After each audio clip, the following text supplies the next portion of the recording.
Eh bien salut tout le monde, c'est Matt F1, j'espère que vous allez bien. On se retrouve pour un nouveau F1 2021 versus réalité sur le circuit mythique de Monaco. Dans un premier temps, je vous présente mes réglages qui m'ont permis de réaliser un chrono similaire à celui de Charles Leclerc, mais qui m'ont aussi permis de faire beaucoup mieux derrière.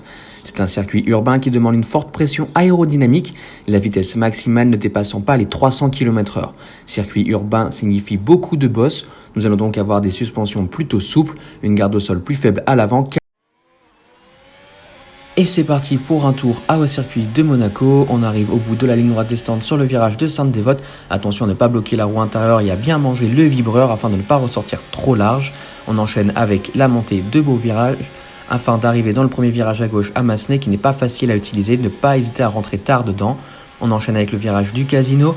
On évite la bosse au milieu pour arriver au Mirabeau. Puis on redescend vers le virage du Fermont, le virage le plus lent de la saison. Attention, la roue avant gauche risque de se bloquer à quasiment tous les tours.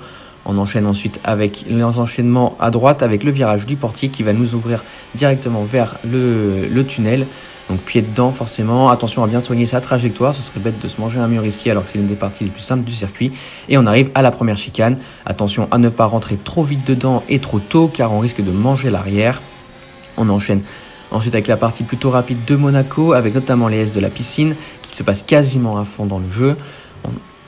On arrive ensuite au virage de la Rascasse. Attention aussi à ne pas rentrer trop tôt dans le virage, sinon vous allez avoir l'arrière qui va taper dans le rail, vous allez partir en tête à queue.